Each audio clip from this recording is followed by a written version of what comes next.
For as long as I could remember, the house on the Larkin Street hill had been home.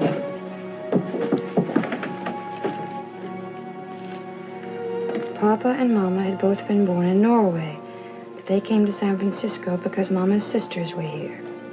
All of us were born here. Nell's the oldest and the only boy, my sister Christine, and the littlest sister, Dagmar. But first and foremost,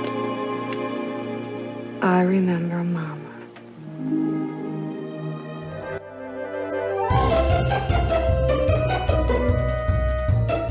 Hello, I'm film historian Tony Maeda.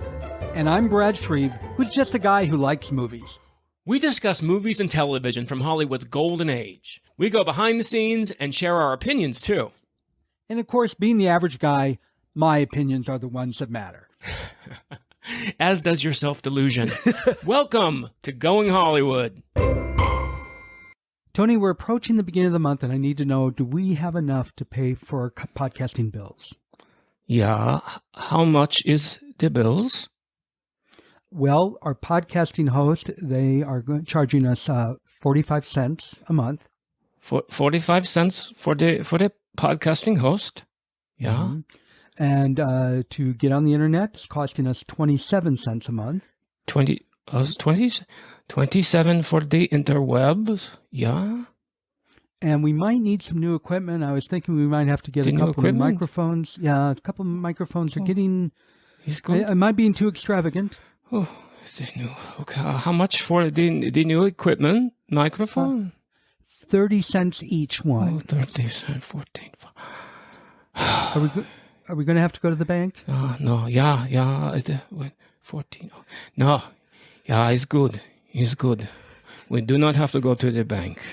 Okay, good. Brad, yeah. And do you promise me you're not going to talk this way through the whole thing? Yeah, Brad. Yeah, promise. I can't help it. It gets in my blood. Well, everybody, in case you're wondering what the hell you just listened to, it's week 2 of our Mother's Month. Mother's May, as we called it, week 2 of our Mother's May. And we have a real mama movie for you today. From 1948, RKO, we have I Remember Mama. And Brad, I have to issue an apology, as I frequently do to you, because I switched movies on you midstream again. Listener, I do this frequently to Brad. I say, okay, we're going to record this. And then like 4 days before we record, I'm like, can we record this instead? Mm-hmm. Yes, he does that more than I am scurrying to find the films and then try to find time before we record. So I appreciate your flexibility with that, Brad. Oh, I'm known to be flexible. Well, okay. Yeah, the reason was because after Ordinary People last week, our first movie for Mother's May, I thought, gosh, this is actually our Mother's Day episode. It's going to be, if everything goes according to plan, it should drop after Mother's Day. So it's our Mother's Day episode. And we had a kind of a snarky one scheduled. And I just thought, Mother's Day. I mean, I think about my mother every day. I don't want to be snarky. I want to be sentimental and loving. And I want to do that kind of film. So that's why I asked if we could switch it to I Remember Mama. So thank you. We're not going to give you the name of the other one, but think of Mother's Day and snarky. So you may get it. So we might do it someday too. Yes, I mean, we might do it for Halloween. It's a better Halloween choice. Actually. That is actually a better Halloween choice. Yes, it is. But I recommended we do this with a bit of trepidation because the last George Stevens film we talked about was Alice Adams, and it didn't go over so well with Brad. So I'm wondering how this one is going to play out. I'm girded for this one, Brad. Well, before we do that, I want to talk about what this movie is about so people know why you were talking in that accent. Yes. This movie, as you said, came out in 1948. Other big movies at that time, there aren't any that really will punch people like, wow, I remember that great film. The Red Shoes is probably the one people know most. I can't say for sure. Red River was number 2, The Pale Face, then Johnny Belinda, Easter Parade. The Three Musketeers is probably another one people will remember. Those are the top 6. Yeah, I'd say so. I'd say that's up there. Yeah, and so nothing that like is like a red letter movie production. And what this is a 1948 film based on the 1944 play, which is based on the 1943 fictionalized memoir by Catherine Forbes, which was called Mama's Bank Account. And what Tony was quoting there with the different prices has a lot to do with Mama and her running the house. And well, I'm kind of hoping that people have seen the movie before they listen to us, so they know what that was all. We're jogging their memory, though. Okay, that's true. And this is a very simple film to describe. It's a slice of life of a Norwegian family in 1910 San Francisco. Now, I never heard them mention the year, but that's the number I saw it on IMDb and some other places. So we'll say 1910. Yeah, I think that's safe to assume. It's about the family, but it really focuses on the mother, Mama. And she runs the home like a military platoon, but is very loving and kind because her husband does absolutely nothing. I'll tell you that. Just a nice guy. They have 4 children, and we are seeing this movie from Katrin's viewpoint.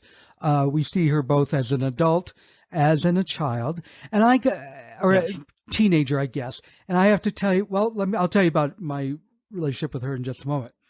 Your relationship with the actress or with the character? The actress. Okay. Yes. Yes. The actress is somewhat well known. Well, yes. But I was really messed up. Okay. I saw Barbara Bel Geddes. Yes. And I'm watching this movie, and I'm like, which one is Barbara Bel Geddes? And when I kept asking that, when it was over, Maurice goes, it was the daughter. And I said, that wasn't the daughter. Maybe it was the older daughter. He said the daughter and the older daughter were the same people. They just had makeup. I'm like, that looked nothing like her. Wow. I thought the whole time I was looking at B. Bernadette. Oh, really? I don't know why. I heard Barbara Bel Geddes, and for some reason my mind went to B. Bernadette. You were looking for Cousin Pearl. I was. The whole time I'm like, she looked really different. And then I started adding up the numbers, and I'm like, no, because B. Bernadette was in her 50s, and she was doing radio shows as an adult. Yeah. This isn't adding up. So I did look, and she was born like 15, 20 years before Irene Dunne, who was the mother, and Barbara Bel. Actually, I'm sorry. She was born about 15, 20 years before Barbara Bel Geddes, who was in a host of movies and is most known for the matriarch on Dallas. Yeah, that's Barbara Bel Geddes is not B. Yes, not Barbara B. Bel Benaderet. Yes. B. Benaderet, who I always get her name wrong. She is most known for Cousin Pearl, and then also Petticoat Junction. Yes, Barbara Bel Geddes plays Katrin, the oldest daughter, who tells us the story of Mama. She's the writer, and she is the one who's remembering Mama in the story. But so yes, you have that cast right. And I tell you, one of the main reasons I wanted to do I Remember Mama, besides the fact that I find it a very sentimental, loving film, is Irene Dunne. Because I was thinking about it, I'm thinking, we have been doing this podcast now. We're in our 2nd season. We're a little ways into our 2nd season. And I don't think we've ever talked about Irene Dunne. And I thought, how weird is that? Because Irene Dunne was one of the biggest stars of the golden age of Hollywood. And then I thought, well, no, it's actually kind of indicative of her status these days, because I don't think anybody knows who Irene Dunne is. Did you know who Irene Dunne was before we did this? I knew her name for sure. I immediately recognized her name, and then I said, okay, I'm going to look up what movies she was in. And I knew the movies, but I'm like, wow, I remember her starring in that film. None of them were like really memorable to me as her in that role. Really? Maybe I'd have to look again. Maybe I'm wrong. But what I saw, I didn't see anything that said, wow. I mean, she was one of the biggest stars, one of the top female box office stars in the 30s and 40s. She could do. The thing about Irene Dunne was that she could do anything. Now, I kind of compare her to her frequent co-star, Cary Grant. One of the films that she made with Cary Grant is one of the greatest screwballs of all time, which is The Awful Truth.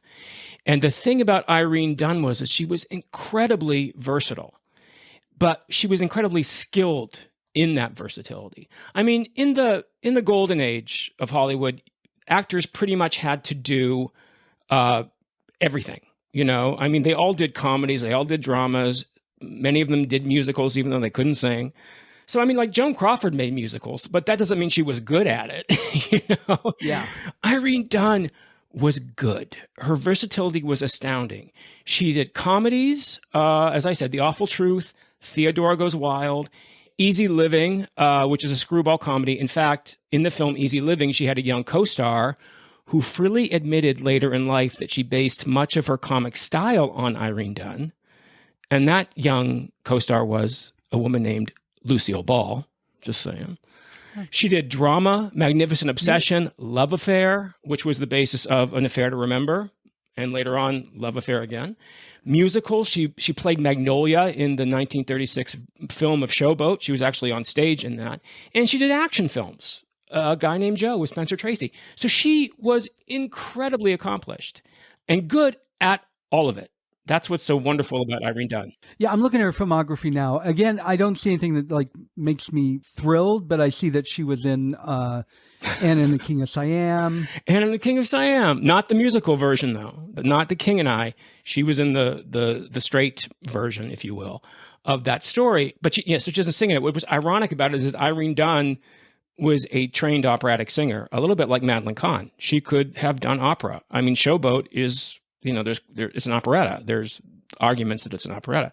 Beautiful voice. And it's funny because in almost every Irene Dunne film there's a moment where she sings. Her character sings for some reason. She sings in this film. Yes, she does. And you can, and if this Norwegian woman was in this hospital singing with this kind of a voice, she wouldn't stay in San Francisco as a Norwegian housekeeper any month. I mean, she'd be on her way. No, anyway. It is a beautiful voice. And I just noticed this. I didn't notice this before. Mm-hmm. The year before this film, she was in Life with Father, which the whole time I was watching this film, I was thinking, this reminds me of Life with Father, but from the mother's. They're kind of bookends. Mother's point of view. They're kind of bookends. Yeah.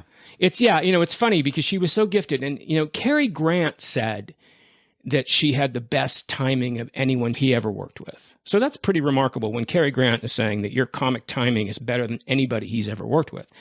So what's wonderful about Irene Dunne, many things, and I'll talk a little bit more about her later, but what's wonderful about Irene Dunne is that she brings that lightness of touch, that comedic lightness to everything, even her heaviest dramas.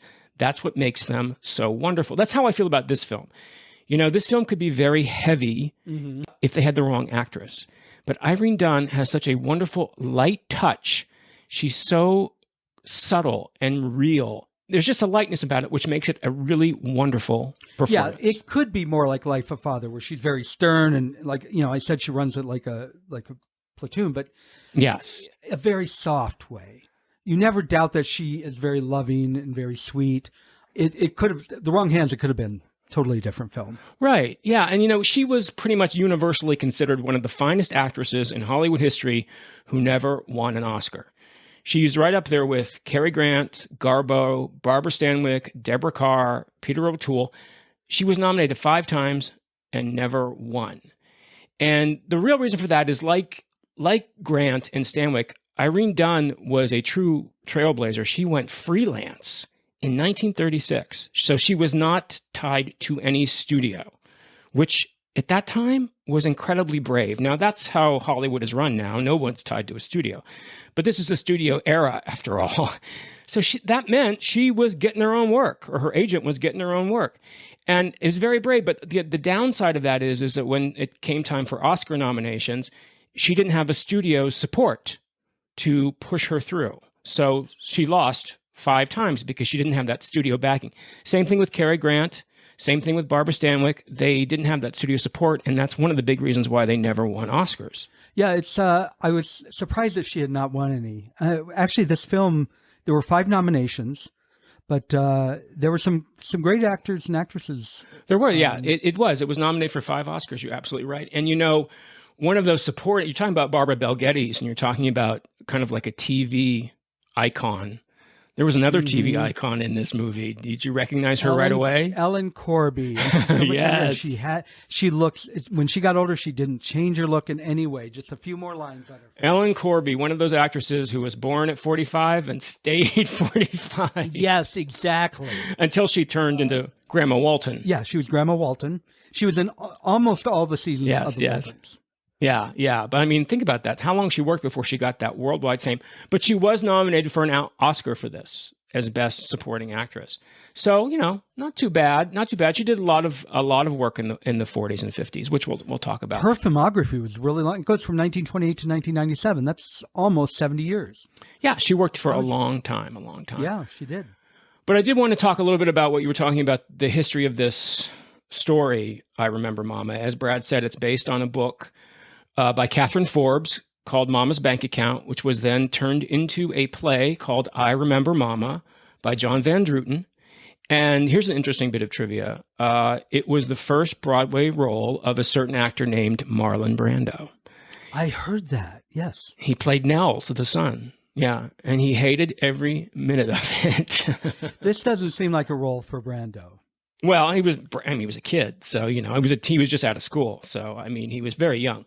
And then Mama's one of these properties which has so many iterations; it just keeps on going. It was made into a TV series in the 50s that was shot live and then taped its final year. It was turned into a musical. It was actually Richard Rodgers' last musical, starring Liv Ullmann. And it lasted about 100 performances. It was a very sad end to Richard Rodgers' career. And it's known in theatrical circles as I Dismember Mama. So that gives you an idea. It closed after 108 performances, but they were all the same recount of the everyday struggles of this Norwegian immigrant family in San Francisco, which I personally found incredibly charming.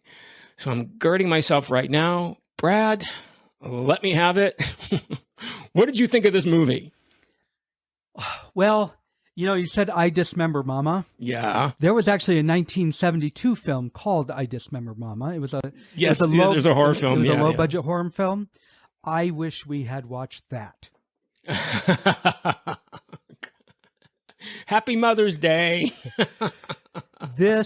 Let me just say, after this film, folks, when I make a suggestion, Tony's like, when he makes a suggestion, I say, sure. Because I'm like, whatever, I haven't seen that. Let's go for it. Tony, if I recommend Howard the Duck, which I would never recommend, if I recommend Howard the Duck, you have no right to say no. Oh, come on. It wasn't that bad. Oh, it was awful, Tony. Oh, my God. How? Okay. Let's reel it back. All right. I know I hate to bust your bubble here. No. I understand it. I've been really lucky lately. You loved My Best Girl. You loved The Little Foxes. So I was preparing myself when I saw George Stevens, first of all, because for some reason you just don't get George Stevens. So I was like, okay. But I was preparing myself. I know it's long. I know it's a long film. And I thought about that too. I'm like, wow, it's over 2 hours. It is very long film. And I'm like, but I'm not really sure what scene I would cut. What I love about this film is the performances. I think Irene Dunne is fabulous in this film. And I also love the sentimental... I don't disagree. I love the sentimental view that Stevens gives it. I just want to say that, when we talked about the other film, Alice Adams, I mentioned that, Stevens stopped making comedies when he came back from World War II. I think he said, I don't think I was ever funny again because he was recruited by Eisenhower to head a special coverage unit, and they recorded footage of the war, including the only color film of the war in Europe. And he documented the Normandy landing and the liberation of Paris, and he was also the first film unit at Dachau, 2 days after the Allies liberated it. So he documented these atrocities, and he was very shaken by what he saw. So when he came back to Hollywood to make films again, he didn't know what to do. And he thought, I don't want to deal with the present right now. I want to deal with the past. I want to go back to my past. And George Stevens is from the Bay Area. He grew up at the very same time. So this was kind of his sentimental recollection of what his life was like as a child. Now, he's not from Norway, but that was his escape from what he had just gone through. So then he could move on forward to direct A Place in the Sun and Giant and these other iconic films, which, by the way, we will never watch now. I'm not going to give you A Place in the Sun. You said I don't understand or I don't get George Stevens. Yeah. I would if he was good. Don't. Oh, don't. Okay, we're going to reel it back in again. So yeah, I understand what you're saying. It's long. But what was it exactly that you didn't respond to in this film? Because don't you think some of these stories were charming and the performances were very lovely and sentimental and charming? I like the characters. I think the actors were all great. I had one I wasn't real thrilled with, which we'll get to in a moment. I loved the cast. I just didn't care because I've watched slice of life films before where I was trying to think of some off the top of my head and I can't, where, there's not a traditional story arc. It's just, here's the day in the life. And right. I've enjoyed them. This family, I couldn't have cared less what happened with it. It was just like, I'm like, this is the most boring family I've ever seen. Really? I kept waiting for something to happen. I mean, like there were aspects of each scene that were interesting. Yeah. But it just went nowhere. I mean, other than the daughter made a ridiculous amount of money at the end. What'd you get, $500 for a short story? But here's my question for you then. What do you think a slice of life is? It's a slice of daily life. It's what these people, these Norwegian immigrants dealing with living in a new country. What they went through in their life.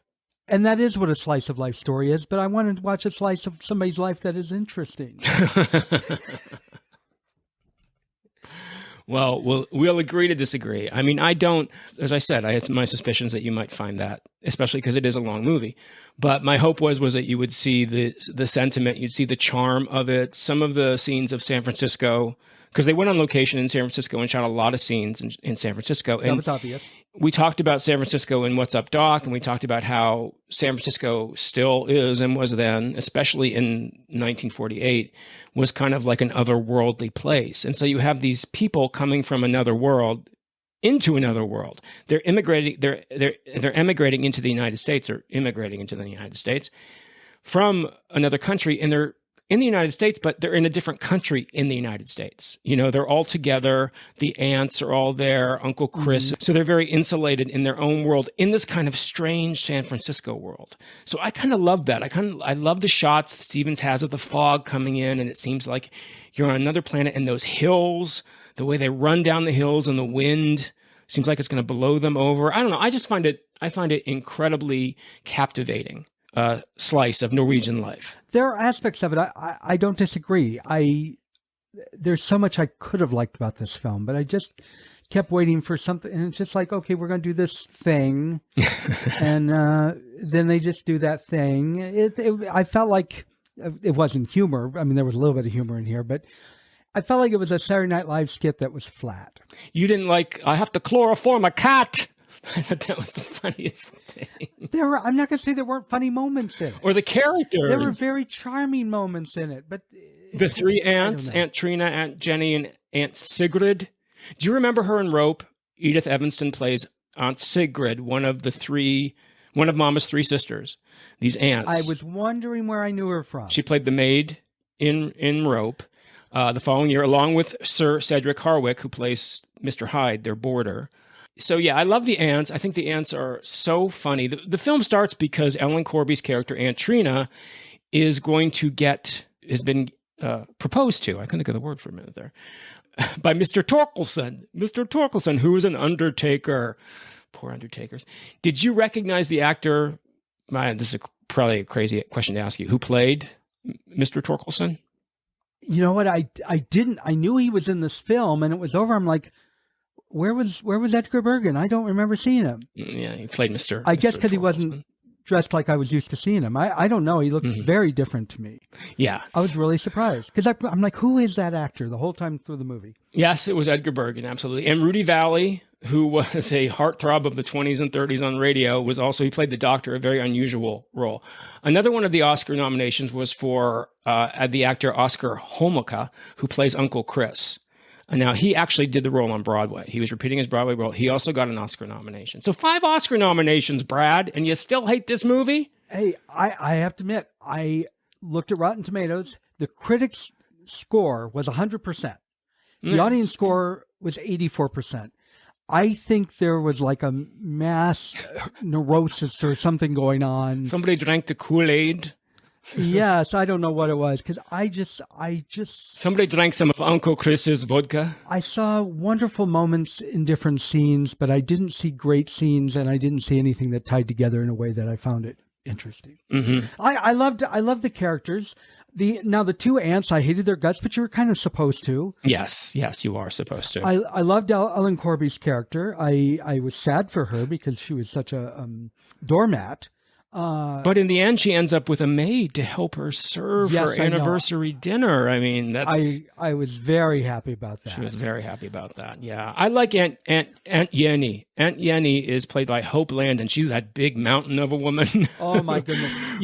I thought she was the large maid that was in Mary Poppins, and I looked at him like very similar. Then I looked at him like, oh no, she's way too old for that, and they don't look the same. So, but they kept showing her from the side, and I kept thinking that was her. Yeah, it's very similar. It's a very comic role. She is pretty much the bulldozer through of the ants. She's the leader. She's the one who's always charging them up that hill and then charging them down that hill. And I just think it's funny. Mm-hmm. What I understand, the episodic nature of this film is problematic for some people, clearly. But what I love about it is, to me, it's little snapshots of a life which I will never know, but which I can get glimpses of. I will never be a Norwegian immigrant living in 1910 San Francisco. Unfortunately, it actually sounds like it'd be a lot of fun, but a little bit better than life is right now. But and it was 4 years after the earthquake, so everything would have been new. Exactly. But I really think that's what's charming about this movie is there are little snapshots of parts of this life. She's remembering in her memory. And again, the title is telling you, I remember Mama. This is it's a very sentimental take, but it's also a memory take. Barbara Bel Geddes, who plays Katrin, is telling us this story from the beginning to the end, and she looks in the mirror and she remembers. So it's going to be very sentimental. It's going to be very much of a memory play. And what Stevens does, we talked about Stevens in his silent film training. He actually did comedies. He worked with Laurel and Hardy, and he worked with Our Gang. He was Hal Roach's cameraman. And he uses extreme close-ups for comic effect, particularly of Uncle Chris and Aunt Yenny. And he also uses them to show the naive, childlike qualities of the children, particularly Barbara Bel Geddes' character. And Stevens is a master. He's known for his extreme close-ups. He does famous ones in A Place in the Sun and More the Merrier. So I love the fact that this is a very subjective film. We are definitely watching somebody's memory, somebody's personal memory of exactly what her life was like as a child. I find it incredibly moving. I do. Part of the reason I was really interested in Mama, and they kept going in different directions. Like they kept going, I can't remember her name, Ellen Corby's character. Aunt Trina. Okay, yeah. They kept going, they would go off to her for a while. And then they spent so much time on Uncle Chris, the one played by Oscar Homolka. Oscar Homolka. Every time he walked on the set, I'm like, get this man off. I hate him. But he's obnoxious. He's disgusting, and not in a good way. But don't you see, this is a child's memory of this man. So of course he's going to be that way. This is all her memory. She's remembering these people in their extremes. She's remembering Aunt Yenny as this bulldozer of a woman. She's remembering Uncle Chris as this terrifying man with the mustache. So that's what it's as I said, it's a memory. It's a very subjective take on someone's childhood. If you were telling somebody a story from your life, your childhood, I bet you would make the characters in your memory as extreme. Because you're telling a story, you're remembering it. It's subjective. You see what I'm saying? Yes. Okay. I do see what you're saying. I'm not trying to change your mind about this film, but what I'm saying is that I'm just trying to illuminate a little bit about what Stevens was trying to accomplish in this. The chloroform cat scene. So what happens is that one of the children's cats has just been in a fight, and he doesn't look like he's going to survive the night. And Mama and Papa have the very difficult decision that they're going to chloroform the cat. Now, I'm telling you right now, in the story as I'm telling you this, chloroforming a cat does not sound like a comic scene. No. But it's done with such a light touch. and they don't know how to do it, and they're very nervous. The cat survives, by the way. What ended up happening was the chloroform gave him a really good night's sleep. So he woke up the next morning and he was fine. But I think that's I never thought a scene about chloroforming a cat would be funny, but Stevens gives it a comic edge, which makes it actually one of the comic highlights of this film. Don't you think? Yes, I'm not going to argue that there weren't funny, cute moments in this film, but I want to give you, I don't want to tear this film apart, but I'm going to give you an example. Hopefully this will help. Okay. Why I wasn't happy with this film. The scene where the hospital would not let her go visit her daughter who just had surgery. Right. Because they're not allowed. And considering there's a whole ward full of children that you could spread disease, I understand why nobody's allowed to go in there. Yeah. But so she sneaks into the closet and puts on the maids. Scrub woman. Yeah, the maid. Yeah, scrub woman. I was trying not to use the term maid because I was trying to think of a better term. I think of maid as a household. So anyway, she dressed up as a scrub woman and was on the floor, scrubbing the floor. The nurse on duty hadn't seen her before, so she thought, okay, she's a scrub woman. And then the nurse who told her she can't go back there saw her but didn't really see her face. So she just kind of cocked her head and moved on. And then so she did this. She finally goes in and talks to her daughter, and this is where she sings. Her voice is just amazing. Yeah, well, hello, Irene Dunne. Yes. She sings all the children to sleep and she leaves. That scene could have been, and I'm not talking about it had to be riveting, but it could have been more dramatic or more humorous. And instead it was just like, huh? You don't think it was touching when the child woke up and saw her mother at her bedside in a hospital handing her little animal? That didn't stir your heart, Brad? She's her mother. It's Mother's Day. It takes more than that to pull my heartstrings. Especially, yes, so you are tough. Maybe it would have if the moment up to that and the moment after that I found entertaining. Right. So the drama that Irene Dunne was going through, because she promised her daughter she would see her after her operation, and she was unable to see her because the doctors wouldn't let her. So the fact that she then disguises herself as a scrub woman, this sounds like a Lucy skit, but yes, she disguises herself as a scrub woman to sneak into the ward of the hospital.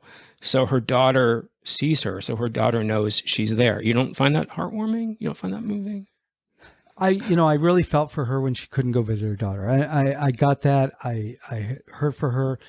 But like you said, I wouldn't want it to be as kooky as Lucy, but it could have been a funny scene. Well, Lucy would have ended up with her foot in the bucket. But it's not supposed to be funny. It's supposed to be moving. Yeah. It's supposed to tug at your heartstrings, your sentimental heartstrings. I don't argue with you that this is a very sentimental film. What I love about this film is in its sentimentality, I find a reality. I find a touch point, and because of Irene Dunne, honestly, if you think about it, she could have really been an over the top Norwegian woman, but Dunne is so subtle and so real in everything she does, not just this film, in screwball comedy. She has a reality which is really startling and wonderful. And that's the way I feel about her in this. You feel everything that this woman feels because Dunne is so simple. She's so simple in her movements. And, Dunne will do things like she'll talk under her breath, like we do in real life. Her words will sometimes trail off like we do in real life. Mm-hmm. Other actresses weren't doing things like this. And that's why I find this so moving, is because Dunne is so real. I immediately identify with it. You see this woman, this is a black and white film, but to me, this woman is in living color because of what Irene Dunne gave her. Okay, so let me give you the positives of this film, because I don't want to trash it entirely, because I'm not saying it was a bad film. It just wasn't my film, because obviously the critics disagree with me, and clearly you do.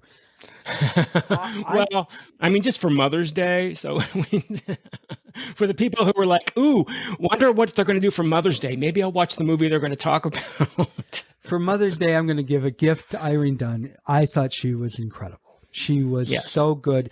Here's the positive. I loved her character. Mm-hmm. I loved Barbara Bel Geddes' character. I really enjoyed her as, I guess, a teenage girl. I think she was supposed to be younger. She looked teenage to me. Well, she starts out younger, and then she becomes. Okay. The minute her hair goes up, she's an adult. Yeah, and then she can drink coffee. She got to drink coffee. Yes, she asks her mother, when can I drink coffee? And she says, Papa and I will know, because when you drank coffee, obviously in Norwegian culture, that meant you were an adult. And you also put your hair up. So you Yes. were an adult. I liked her. I think they did a great job that in the sense that I believed this was a family. There was the antagonism, there was the love. Mm-hmm. I was watching real kids interacting with each other. Maybe they were a little sweeter on the real than a lot of families are, but it was believable to me. Mm-hmm. So that I enjoyed. I enjoyed that they had a lot of outdoor scenes and it looked like old San Francisco, and I really liked that. I liked that I really got a taste of people that were penny pinching back in 1910, which most people were back then. Especially immigrants. I enjoyed all that aspect. Yes. And what I really enjoyed was when they were sitting there and Sir Cedric Hardwicke, he was the boarder at the house. Yes.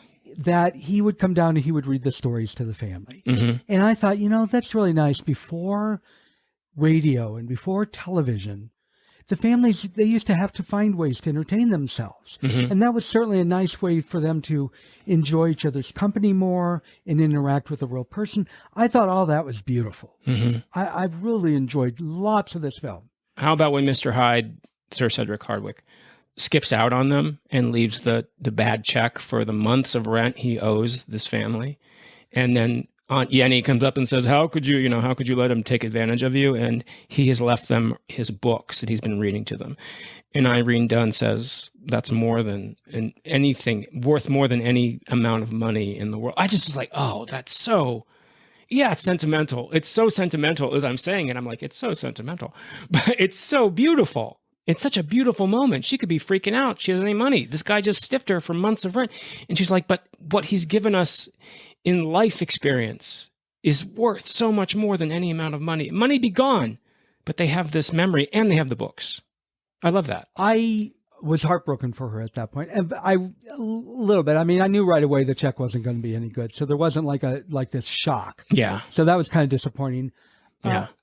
I think what bothered me about his character is we saw just enough of him that I wanted to know more. Yeah. And we never got more. And I would rather have he just been a real background character that we see walking into the house and, oh my God, our boarder just bailed on us. Right. Though I do think, I understand that we got to enjoy the family.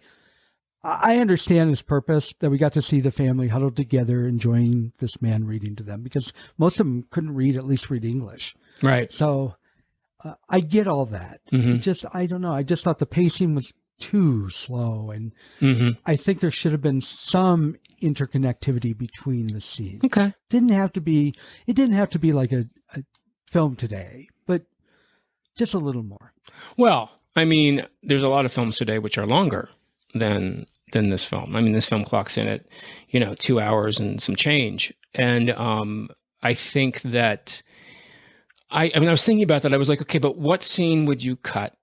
If you're going to tighten this up, would you cut? I wouldn't want to cut the chloroform the cat scene. I wouldn't want to cut. There's argument to make for Uncle Chris, who is their rich relative, who pretty much supports this family, who comes down from up north. He must live up, I'm not thinking of my San Francisco geography, but he's up north of San Francisco. And he comes down a couple times a year, scares the hell out of everybody, gives them some money, takes care of them, and then disappears again. He's also a drinker, as all great Norwegian uncles are. And he comes down, and then he dies about 3/4 of the way through the film. And they all go up to his farm of North San Francisco to see him. And it's the first time, and that's when Barbara Bel Geddes' character, Katrin, sees him, and he dies. And her mother says, you have to come in and look at him. She goes, I don't want to. She goes, I want you to do it so he'll never be afraid again, which incredible, loving thing. Scary, but loving. So I'm thinking, would you take out the scene where Uncle Chris died? I don't know. I don't know. It's to me, it seems like, yes, it's long, but it never feels that long to me. And because I'm so charmed by these performances and by this family, that I don't know what I would cut out. I think that it's long, but it needs to be the length it is. And it is a pace that we're not used to today. That's true of many of these films that we watch. My Best Girl has a pace. Now, it was a comedy, but it's a slower. My Best Girl's not a good. Little Foxes. Little Foxes is slower than a film that you would see today. You know what I mean? But it keeps you engaged, so you're not noticing that. I understand what you're saying. You really can't compare this with Little Foxes other than the fact that they're both from the 40s. But the pace of life then, we're so instant gratification these days that you have to kind of put yourself back in the mind of the 40s and then back even further to 1910 and say, well, but this was the pace of this life. There was no television. There was no radio. There was no internet, God knows. There were books and there were stories, and that was how they filled their days. So I get it. I understand what you're saying, but I also think it's necessary for this film. Well, maybe I would have liked it better if it was done from Katrina's point of view. Mm-hmm. Because like the whole scene with Uncle Chris when he is with the two girls and he said, "You're afraid of me," and he tries to entertain them to make them not afraid of him. That was so excruciating long, and I found it boring. And I think if it was done more from the girl's point of view of this scary man who suddenly becomes silly and fun, maybe I would have enjoyed it more, but it wasn't. To me, it was like, okay, we have a scene stuck here in the middle of this movie, which is really long and not that interesting. And I agree. I think Uncle Chris's death scene, I don't know if I would have cut it out because it was, it could have been really a good growing moment for the daughter. Right. But instead, it was so long and so drawn out. And when he died and the mother and his wife, who nobody knew was his wife, stood there and just looked at him for what seemed like 35 minutes. I mean, can I ask you, I will say that when go ahead. I was really disturbed when she said, "I want you to go see him," because my first interaction with death, this was long before I experienced death in my family, was I had a friend when I was maybe 10-ish, and her father had died. And she said that her mother said she can't go look at the father because she did not want that to be the last memory of the father. And so when she said, "I want her to come in," I thought, that's terrible. And then when she said, "He's smiling, and I want you to not be afraid of it," I thought, oh, that's really nice. Again, yeah, I liked that tender moment. To me, there were lots of tender moments, but they were filled with lots of dull moments in between. Now you can ask me the question. Well, I was going to say, so have you ever been with anybody when they've left this earthly realm? Yes, I have. And you didn't immediately say, "Okay, let's get out of here." I mean, you took it in, right? You stood there for a while. They stand there for a while. They're, first of all, they're not really sure he's dead.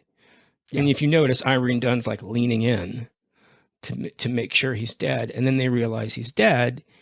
And then they turn and they get their drink and they give him a toast. So I don't know that that's too long. I think maybe the scene itself could have been trimmed, but I don't know that that's necessarily too long of a moment. I think it's just right. You stand there because you've just had this incredibly extraordinary event has just happened in front of your eyes. Somebody has left this earth, and you have to kind of say, "Okay, that just happened. Let me take a moment here and get my bearings because my life has just changed completely." And I think that's what they're trying, what Stevens was trying to show, and what Irene Dunne was showing was that this is a monumental thing. This man was the head of the family. They all depended on him. And now he's gone. This huge hole is now here. So I feel like that's why that scene was slow. I don't think you could cut it. I don't think there's any scene you could cut in this movie to make it shorter. I think it's long, but it's necessary to be long. And it wasn't really pointed out like directly, but the fact that he had been helping them, he owned a car, but when you got to his farm, it was pretty run down. So he didn't really have as much money as we thought in the beginning. Well, he had been sick for a while, so it had gone downhill. Yeah, okay. It had gone downhill. I'll tell you one thing I might agree with you on, something that I thought was unnecessary. After Uncle Chris dies, to me that feels like a normal climax. But then the movie went on for about 20 more minutes with Catherine and her writing. Now, I don't think it was necessary because Catherine wants to be a writer. Barbara Bel Geddes is telling us the story, so clearly she made it as a writer. She's telling us this story, and she keeps getting rejected. And so Mama sees there's an ad in the paper for this famous author who also likes food. So Mama says, I might be able to talk to this famous author. So she goes to this famous author in San Francisco. She swaps recipes with her to get her to read Catherine's rejected manuscripts. And the author says to Mama to tell Catherine to write what she knows So she remembers Mama. So she writes about her family. So I don't know all that was necessary. There could have been a more expedient way without going off into this subplot about this famous author. That I will agree with you on. That was the moment I thought, we've just had like the climax of the drama, Uncle Chris dying. Yes, we've got to get to the point where we establish that Barbara Bel Geddes' character, Catherine, becomes a writer because she's been telling us this whole story. Maybe we don't need all that exposition. Maybe we just can go to rejected. Mama says, write what you know. Look at me telling. I'm like, I'm advising these screenwriters how to write these movies from 1948. I don't know. That'll give you. I will give you that scene seemed extraneous. I liked that whole storyline. It was too long, too drawn out. Mm-hmm. But I actually liked that. That really showed, again, throughout this film, we saw how much love this mother had for her children. Sure. And I liked the author, the snooty woman that liked gastronomy. And yes. So I enjoyed that. It should have been in a different place. I agree. Because it was, okay, well, here we have the afterthought because we need to tie it up because we need to show that she became a writer. Yes. And so I don't think it was placed in the right location. And I think it could have been tightened up a bit. But I actually enjoyed that, I think, more than you did. Oh, well, there you go. But I love the movie. As I alluded to earlier, okay, now granted, $500 for a short story today, I think I've gotten paid maybe that for a short story. Today is about, you're getting a lot for short stories. It was a lot of money. Now, I understand back 100 years ago, short stories were much more popular than they are today. They would put them in magazines and then sell them. People just aren't that interested in anymore. But right. She got $500. Do you know what that is with inflation today? What is it? Did you check it out? $16,000. I am sorry. In 1910, no girl got $16,000 for a short story. You cannot sell that many magazines. And she's still living in the attic. Yeah. She's still living in the attic. $16,000. Well, she gave that money to Mama, but that leads to my absolute favorite last thing is when she says, because Irene Dunne, Mama has been telling her when she says, I don't know what to write about, and she tells her to write about Papa. And of course, Catherine thinks, I'm going to write about Mama. And when Irene Dunne, they don't know about this. And when then Catherine starts reading the manuscript that's been accepted, and she realizes it's about her, it's a beautiful moment. She's up against, she walks to the window, and, she just the look on Mama's face.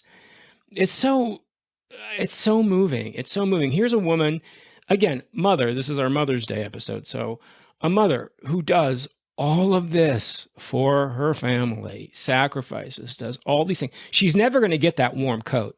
That warm coat that they're saving for. She's never going to get it because every time she thinks she's going to be able to save up and get the warm coat she needs, something else comes up. Nels has got to go to high school. Nels has got to go to college. She's never going to get it. So that's what this is all about. This is a remembrance of the mother sacrifice. Everything our mothers do for us to give us a life better than they had. It's all summed up in that last moment, I think, in the whole movie, but in particularly that moment, I think it's just wrapped up beautifully. And I get really moved by that. Maybe that's why I love this movie so much, because that just moves me, that last final shot. I would say for highlighting a mother that's sweet and wonderful for the Mother's Day month, Irene Dunne's character was a great choice. Yes, I think so too. If we could have just looked at a picture of her. Oh, well, we will agree to disagree. Let's go back to the money issue. I know that's not the whole point of this film, but I don't see coats. Yeah. As we were talking, I looked up the cost of an incredible hat, just amazing hat, $5. Mm-hmm. So her coat was not going to cost $500. Oh, well, I think when Catherine finally sold that story, and which became a Broadway play, and which became a movie, and then a musical, I think she finally got that coat. I think Mama was finally able to get a coat with that money. And it was time for Mama to have that coat. I agree. It was. So we talked a little bit about, you gave us kind of the overview of what was going on in 48. And we have the fact that this film was nominated for 5 Oscars. As we said, actress for Irene Dunne. It was her final Oscar nomination. She never won. Two supporting actresses, 1 supporting actor in cinematography. Dunne lost the Oscar to Jane Wyman in Johnny Belinda. That year also nominated was Olivia de Havilland for The Snake Pit, a performance I love. Stanwyck in Sorry Wrong Number, another performance I love. And Ingrid Bergman and Joan of Arc, a performance which I'm like, that's okay. No, I'm kidding. It's very wonderful. So yeah, so as I said, Jane Wyman won. I don't know that I agree with that win. I'm not a huge Jane Wyman fan. Yeah. But she played a deaf mute who got raped. So hello, Oscar. There you go. Wow. I don't feel like Johnny Belinda stands up as well as I Remember Mama. However, Brad might find it different now. So can you tell us a little bit about how this movie performed at the box office? Yeah, this movie, I will say that it was very hard to find the numbers, but I think I usually try to validate them through multiple places because they're all a little bit different. What I got from a couple places was the budget for this film was about $3 million. And despite the rave, this thing premiered at Radio City Music Hall. Yeah. Despite the rave reviews, it only made about $3 million. Yeah. And in the end, with everything, all cost and everything else, it actually lost about $1 million. Yeah. No, that's true. That's true. So yeah, it was a disappointment financially. It was, which is, it's kind of interesting. You know, when Stevens came back from World War II, he formed a production company with Frank Capra and William Wyler called Liberty Films. And Frank Capra's first film after the war was a film you might have heard of called It's a Wonderful Life. This was George Stevens' first film, I Remember Mama. Two films that were disappointments at the box office when they were released, but have become, especially It's a Wonderful Life, have become kind of iconic nowadays, have become legendary films. And so I think that's kind of interesting that this film did indeed lose money, but its reputation over the years has grown, I think mostly because of Irene Dunne's performance. That's my feeling about that. And, you know, I think It's a Wonderful Life is grossly overrated. Yeah. But I like it. It's a fun film. I just think people make too much of it than it is. But I enjoy that film because it has more, I think, I mean, granted, it has a different, they're apples and oranges. Let me stop there. No, I agree with you. They're not trying to be similar. So yeah, and I just want to say about Irene Dunne, you know, we as I said, you know, it's kind of strange that we haven't talked about Irene Dunne before, but it's not strange because I don't think a lot of people know who Irene Dunne was. And when you look back at her filmography and you see these iconic films like Love Affair, like The Awful Truth, like A Guy Named Joe, Penny Serenade, Magnificent Obsession. I mean, this is crazy. These films are true classics. It's because she was like, they called her the first lady of Hollywood because she was a lady. You know, she was married to one man for her entire life. There were no scandals. There was no divorce. She was a devout Catholic, but not annoyingly devout like Loretta Young was. She didn't have swear jars on her set. But she was also very charitable, very active in Catholic charities.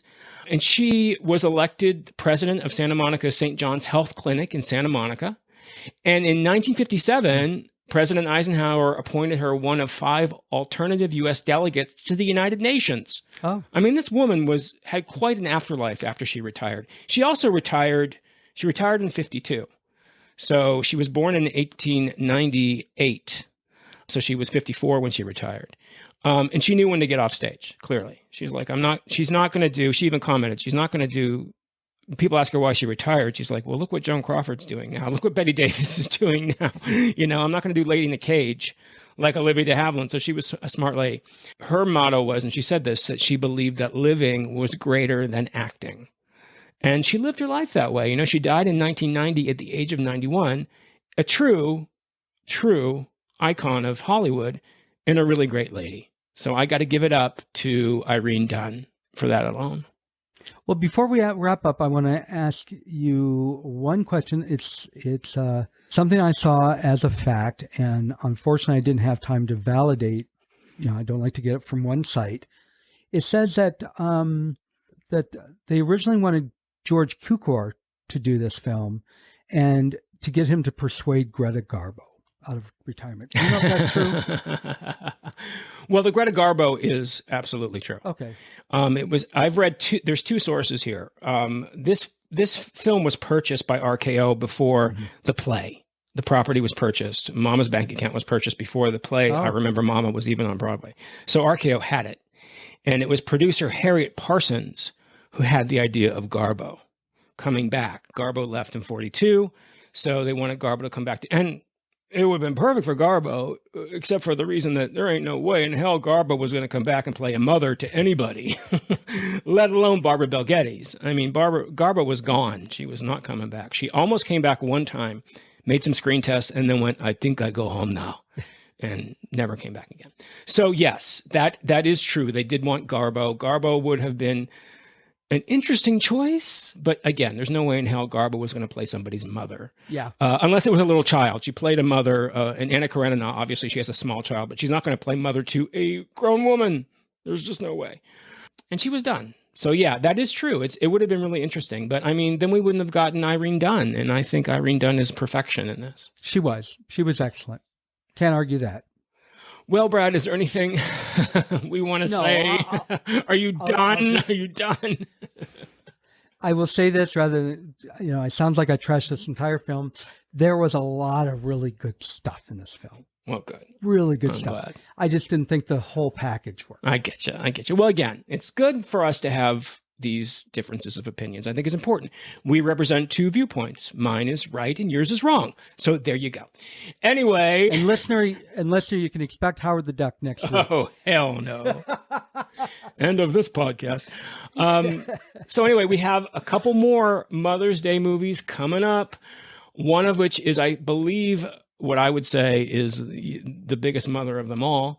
And then we have a TV mother, which I think will be a lot of fun. Yes, that will be fun. It'll be a lot of fun. And that leaves it wide open for people to guess. Yeah, well, exactly. That's what I'm telling them.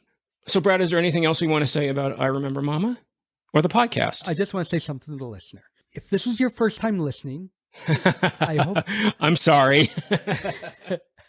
We hope that you enjoyed it and would like you to subscribe. If you are a regular listener and you listened this long, then it's a very good chance that you enjoy this show. And I will say, the easiest podcast app to leave a review in is Apple. And 70% of you listen to us on Apple. Yes, we get that information. At least the last episode, 70% of you are on Apple. So please rate and review us so that others can know that they can enjoy the show as much as you do. And I think we used to have 2 listeners in Norway, and they're gone now after this podcast episode. That is true. We do have somebody still from the one person from the Isle of Man. Oh, really? Yes. They've been listening for quite a while. Interesting. Well, Brad, I guess then there's only one thing left to say. But I don't want to say it, so let's not say goodbye. Let's say adieu. No, Tony. Let's say adios. That makes no sense. Bye, everybody.